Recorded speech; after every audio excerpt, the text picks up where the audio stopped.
Morning, Gemma. Could you please get me a cup of coffee tapos paki-cancel lahat ng appointments ko today? Sobrang sama ng hangover ko. Sige po, sir. Tsaka... Pakitawag si Miss Astig, ha? I mean si Miss Castillo sa cubicle niya. Sir, ang alam ko po, naka-out ngayon si Marge.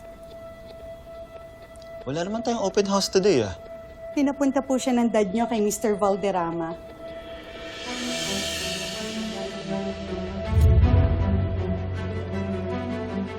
Sir? Bakit po, sir?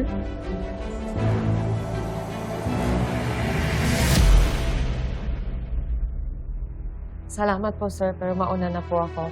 Are you sure you don't want to stay? Para mas makapag-usap pa sana tayo. Thank you for your time, pero hinahanap na po ako sa office. Are you sure? Ay. Are you alright, Miss Castillo? Medyo nahihilo lang po ako, pero okay lang po ako.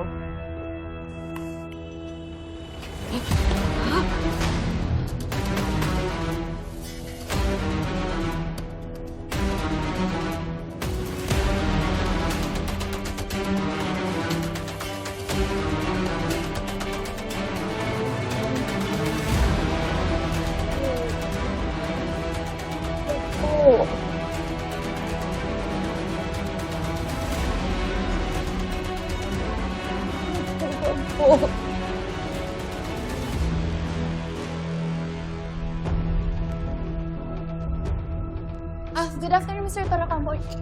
Mr. Valderrama! Tigilan niyo si Marge! Ang dami namang club dyan kung gusto niya lang din mang good time. Gusto mo samahan pa kita eh. Stay out of this, Paolo! I can't! Empleyado ko yung dinrug niyo. If you want, let's just take this outside. Ayun eh, kung gusto niyo maganda bali-bali ang buto niyo. Sira ulo pala to eh.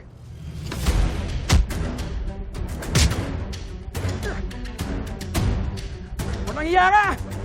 Ipupulot ko na lahat ng investments namin sa kumpanya niyo! Don't threaten me!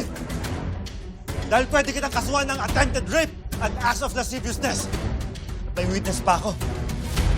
Kaya huwag mo kong aangasan.